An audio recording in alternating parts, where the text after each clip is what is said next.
So Unit 4, Lesson 1, it's called An Introduction to the Coordinate Plane. Say what? An introduction to graph paper. The fancy name for graph paper is a coordinate plane. In mathematics, Cartesian, from the famous mathematician René Descartes, who I just went on a big rant about, means the idea of specifying the position of a point on a surface using two intersecting axes as measuring guides. Say what?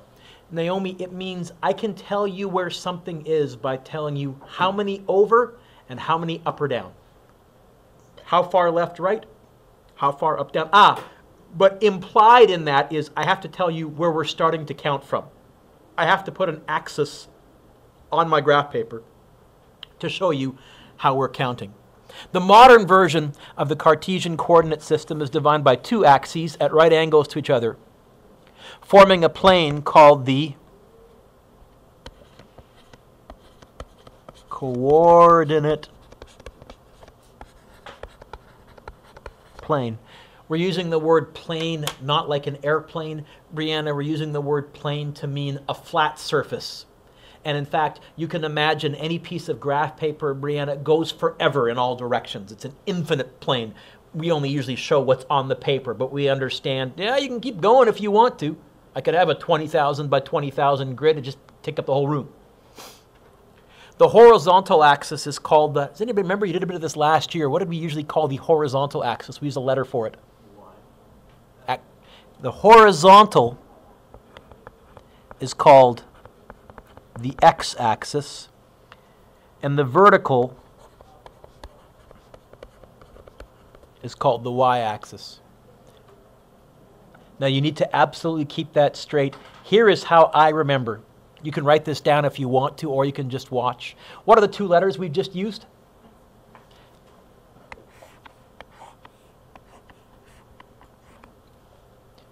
Which one of those is vertical? The y. Which one of those has a vertical line contained in it when you write it out? The y. I've been doing that since I was in grade 9. I came up with that myself because I couldn't remember which one was which. And then y's got a little vertical line. That's the y-axis. In fact, whenever I draw a y-axis, I'll never do this, but in my mind, I'm seeing a little letter y right there. Whatever works for you. The point where the two axes intersect, right here, is called the, remember the fancy schmancy word? Begin with the letter O.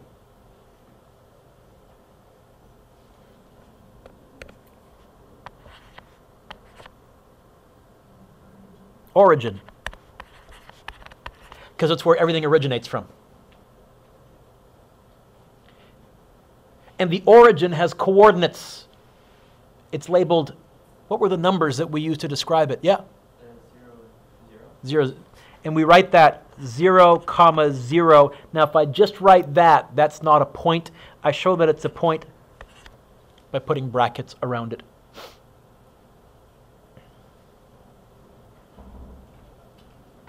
On each axis, which is sort of like a number line, a unit length is determined and marked off to form a grid. Usually we go up by 1s, Alex. Not always. Sometimes we'll go up by 2s or by 5s. Certainly in science, we'll pick scales that make sense to us, because often in science, you're using data from the real world, and the data sometimes, Amy, is messy and you're stuck with it. Well, use it. Okay, pick a good scale.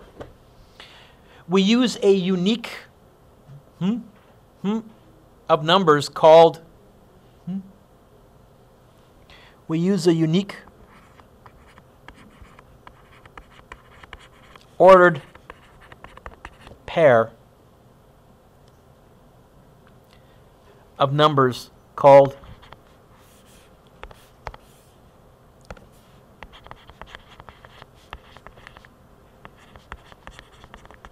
coordinates.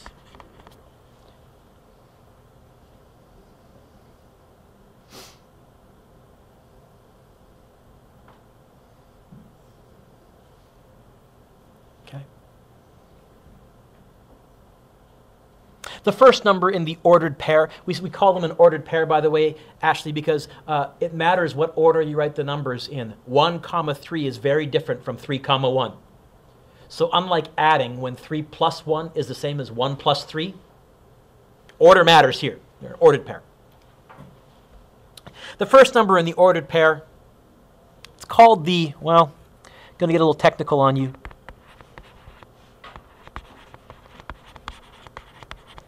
It's called the independent variable.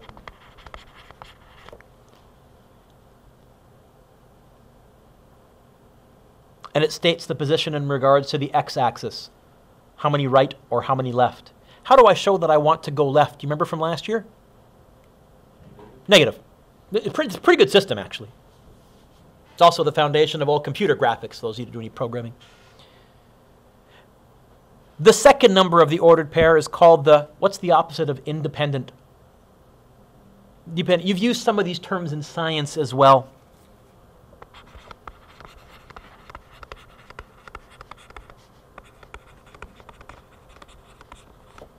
And that states the position in the y-axis. Up, positive, down, negative. So the point 4, 3 is shown on the grid below. Yep. Yep. The point 4, 3 is shown on the grid below. See it?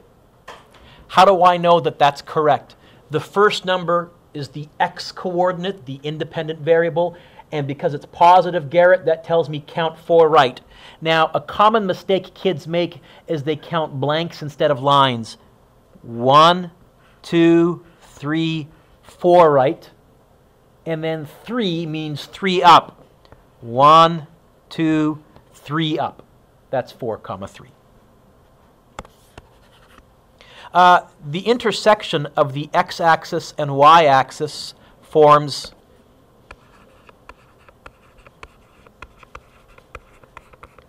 quadrants. How many quadrants are there? 4. In fact, that's why we use quad as the prefix there, because quadruple means 4. What are the quadrants? You have to know which one is which. They're numbered with Roman numerals.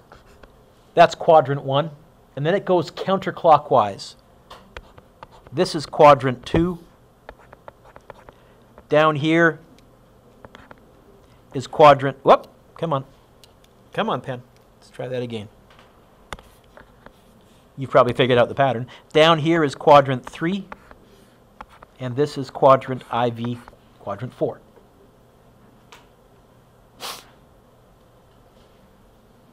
So far, so good. Lots of terminology. Next page. So it says, example 1, complete the following. Write the coordinates of the, oh, turn the page.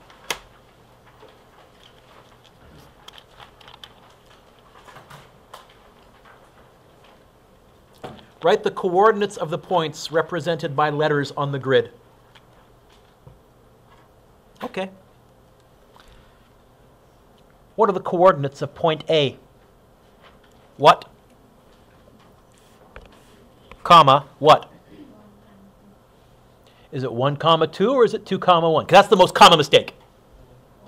Okay, always do left, right first, up, down next. So yeah, 1, right, 2, up. What are the coordinates for point B? Yep. Negative 2, 6, is that right? Count carefully.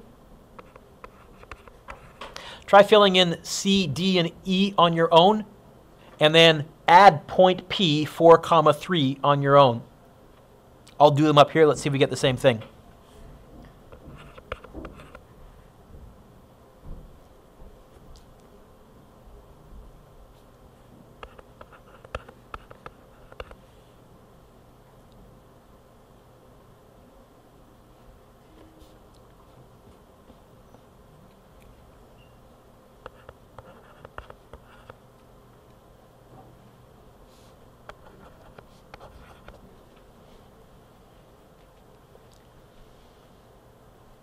Did you get 0, 0 for C, the origin?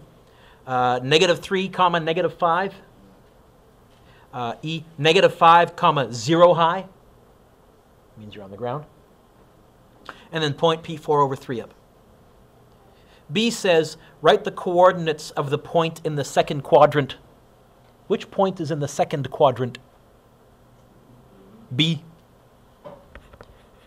bracket -2, comma 6.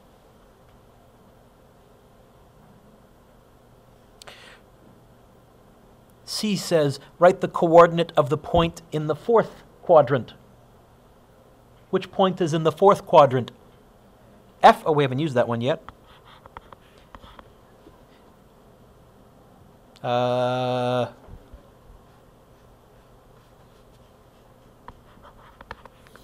comma -5? Yep. Positive 5 comma -5, right? In fact, if you know what quadrant you're in, you know whether the x's are negative or positive. We can fill in a little chart here. In quadrant 1, you know what, let's do all the x coordinates first, and let's do all the y coordinates. In quadrant 1, is your x coordinate positive or negative? If you're in quadrant 1, which is this guy right there, is your x coordinate positive or negative? What would be a good abbreviation for positive? Sure. What about in quadrant 2? You're going to be negative. Your x coordinate will be negative in quadrant 2. What about quadrant 3? Negative. What about quadrant 4? Positive. What about the y coordinate in quadrant 1? Positive. What about quadrant 2? Positive, negative, and negative. Which means if you know the signs of your coordinates, even if you don't know the coordinates themselves, if you just know whether they're positive or negative, you can say at least what quadrant you're in. Usually in science, you deal with quadrant 1. Because in science, if you're graphing stuff, rarely do you have negative quantities. Oh, I've got negative 10 grams. Doesn't make sense. Turn the page.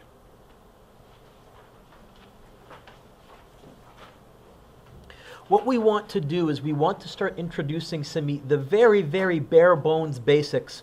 And by bare bones basics, I mean like learning how to tie your shoes basics. This is the end result, those of you that get into this, or it's way beyond that, of computer graphics. Computer graphics is far more involved than what I'm about to show you. But it starts with recognizing that a computer screen, like my laptop here, is a grid. In fact, we give the squares special names that begin with the letter P and have an X in the middle.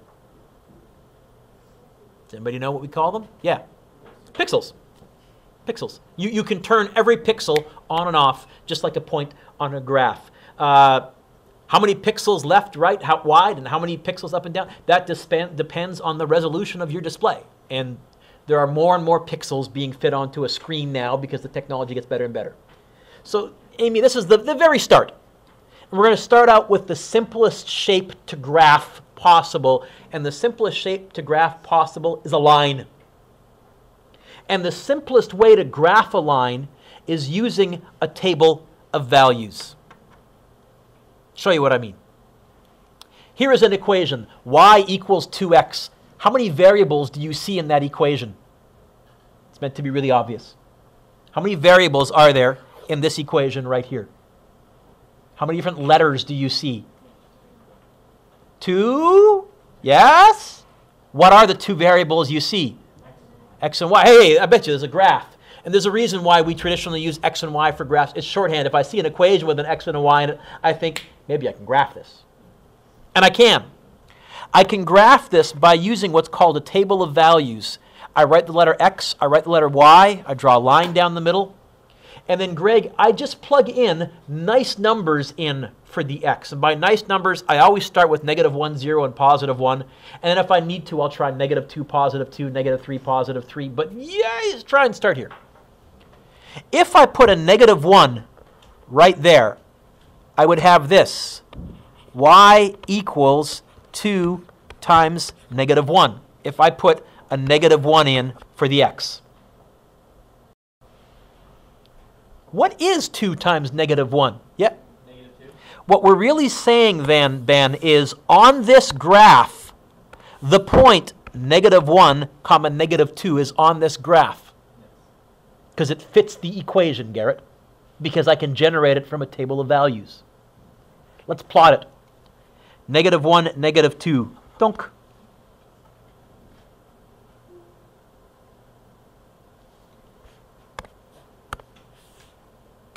I could also try putting in a 0 for the x. Brianna, I would get this. Y equals 2 times 0. What's x? 0. What's y when x is 0? What is 2 times 0 in your head? No calculator. Woohoo! Yeah. All right, what you're saying is that's a point on this graph as well. I can also plug in, Ashley, a 1 for x. Let's see if we can do this without writing. When x is 1, what y value goes with it? What's 2 times 1? Yep. So you're saying 1 comma 2 is a point on this graph?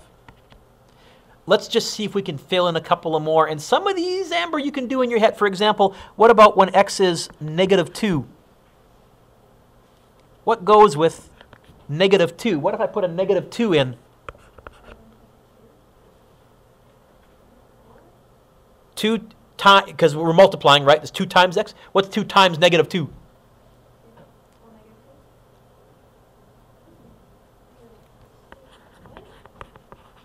We're saying this. If x is negative 2, if you put a negative 2 right there, what does your y value have to be? 2 times negative 2.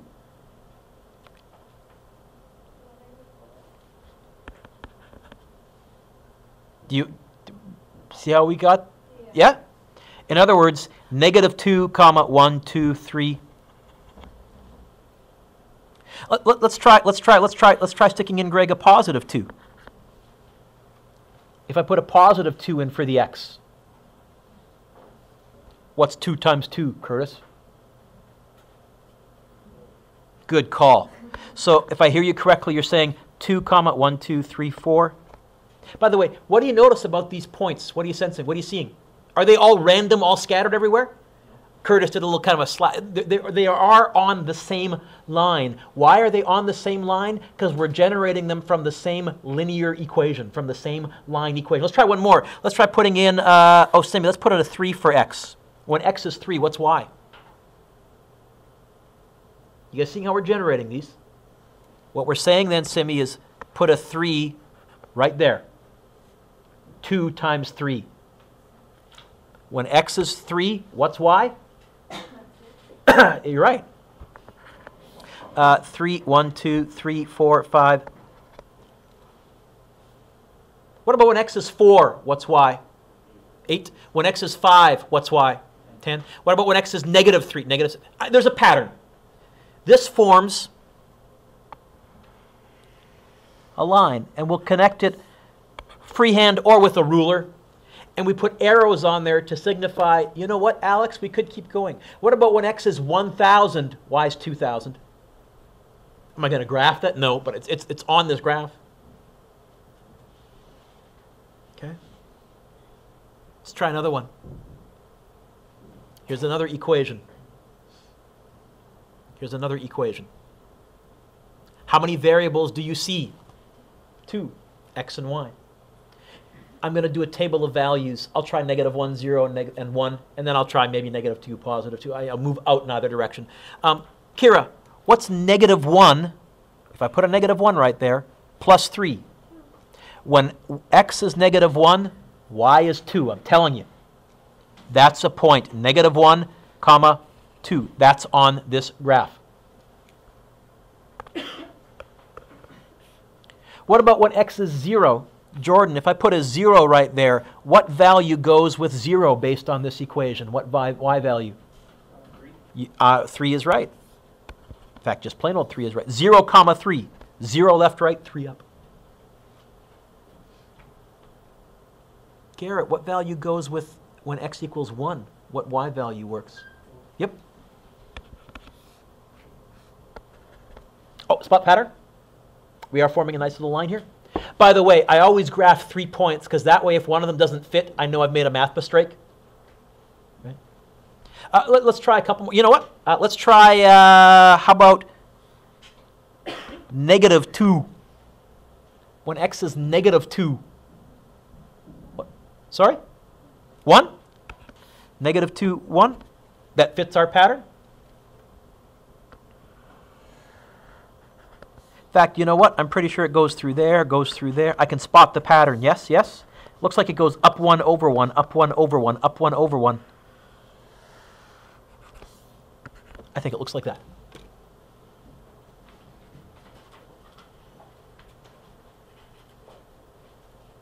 Also forms a line. Turn the page.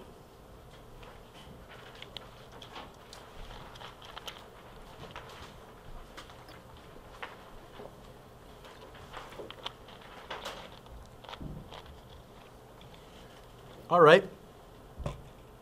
Example 3. They've given me an equation. Alon, how many variables do you see in this equation? X and Y? Let's try graphing this. But by the way, the other reason is, Simi, our eyes are much better at spotting that than glancing at this here and say, that's a line. If I give you the data, you won't recognize that it's a line. Our eyes are much better at spotting visual patterns.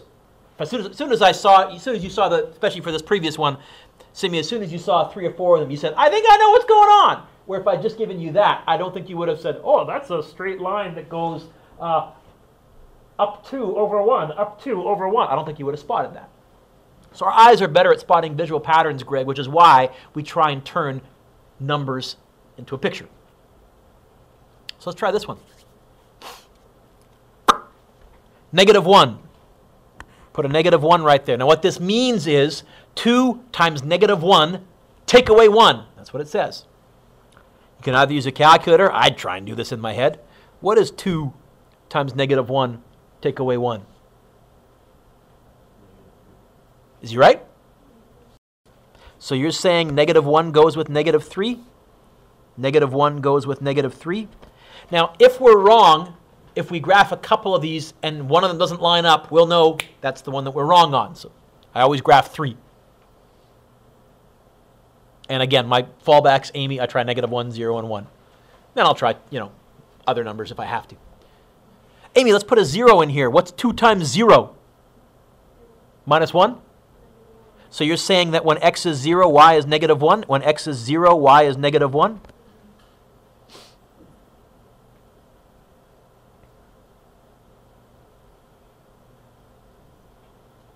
Let's put a 1 in there. Ty, what do you get if you put a 1 in there? 1. 2 times, oh. So you're saying when x is 1, y is 1, like that? You think you're right? How can you tell at a glance that we're right? They have a nice straight line, right? If I had this, I'd know something was wonky. Or I was graphing a curve. But I'll show you an easy way how you can glance at this and tell right away that it's not a curve. Oh, come back. Hello, right here. You know what? Instead of doing our table of values, let's see if we can spot the pattern, Alex, and just count. Do you see? It looks like it goes up 2 over 1. Let's go from this point up 2 over 1. Yes? Up 2 over 1. Yes? Up 2 over 1. And if I go in the other direction, it's down 2, back 1. Down 2, back 1.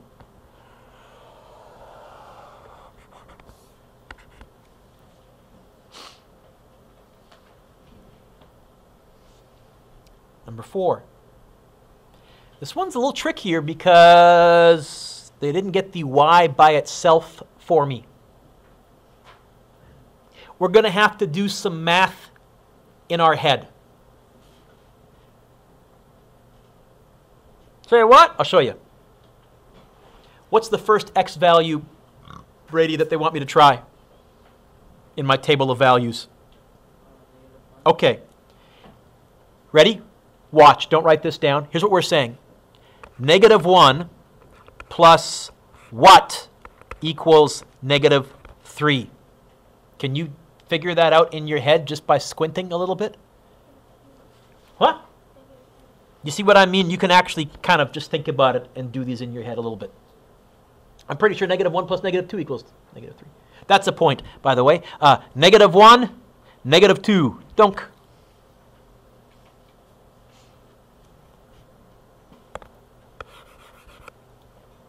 Brianna, what's the next point that they gave me to try in my table of values? What's the next x value they wanted me to try? Oh, so what this is really saying is 0 plus what y value gives you negative 3. 0 plus what is negative 3? Huh? Yeah, I think 0 plus negative 3. Yeah, I'm pretty sure. By the way, there's shortcuts for all of this, but this is your fallback. When in doubt, you can always just go with a table of values. You'll eventually learn how to glance at these and graph them in your head. We'll get there. But if you forget, this always works. Oh, graph it, Mr. Duke. 0, negative 3. Ugh. Looks like we're going downhill, maybe. Okay. What's the next x value they wanted me to try? 1? So, Anthony, what they're really saying is 1 plus what gives you negative 3? I think I agree with you. You're saying 1 over negative 4 down. Are we right? Yep. In fact, I think the pattern is down 1 over 1, down 1 over 1, down 1 over 1. Yes? Let's quickly fill it in.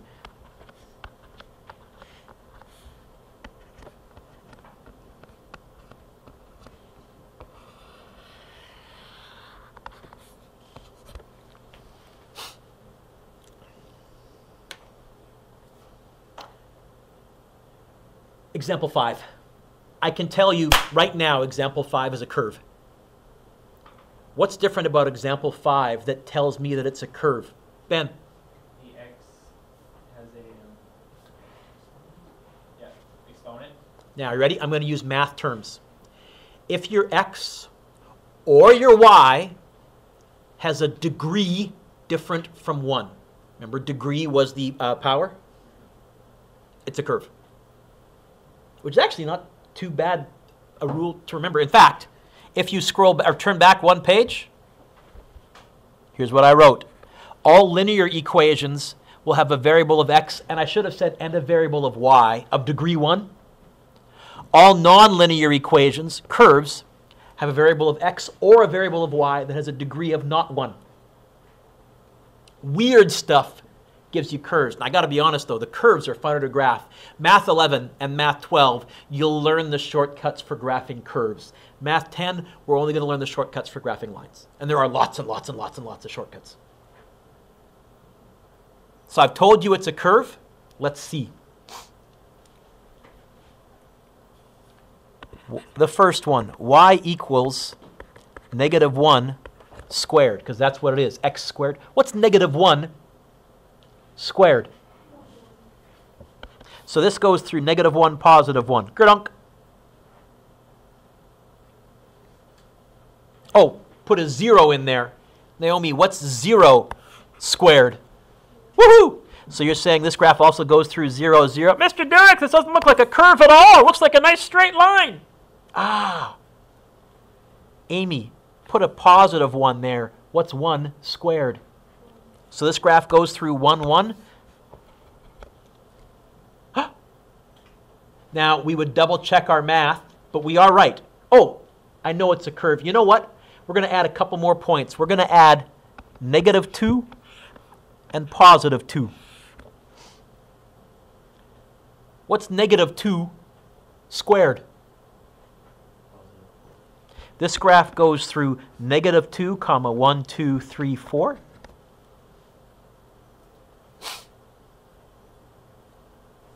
What's positive 2 squared? This graph goes through positive 2, comma 1, 2, 3, 4. This graph looks like this.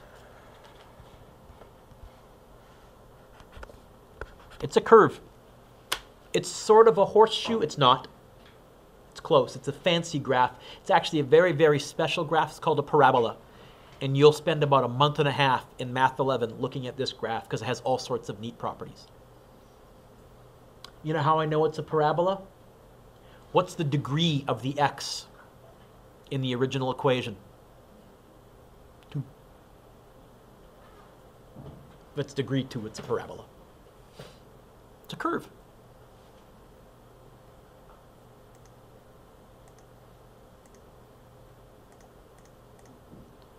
Y equals x squared, zoom standard. There it is.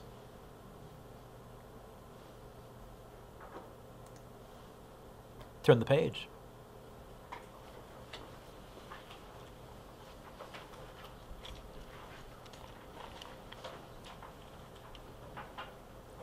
Mm-hmm. Okay.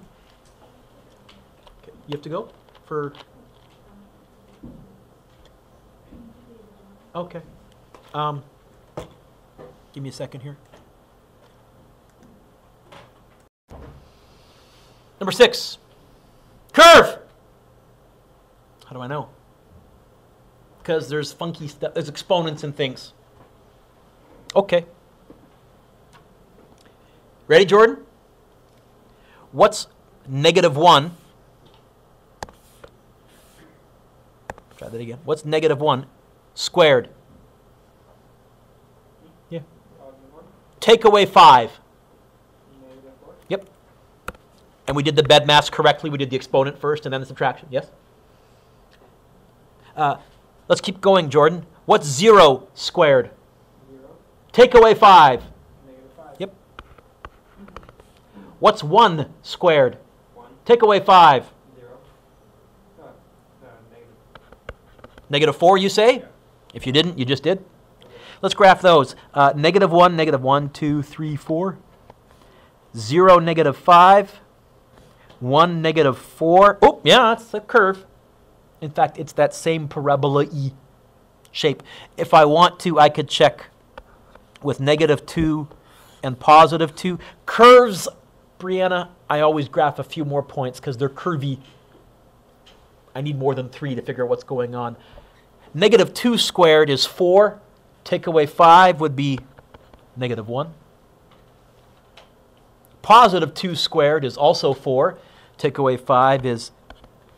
This goes through -2, -1, and it goes through +2, -1.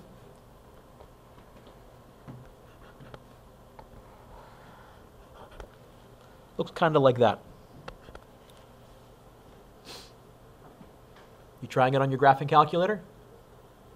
Are you trying to graph it on your graphing calculator? Because I know you have one. Do you know how to make it graph stuff yet? Oh, what a loot. I mean, okay. Turn the page.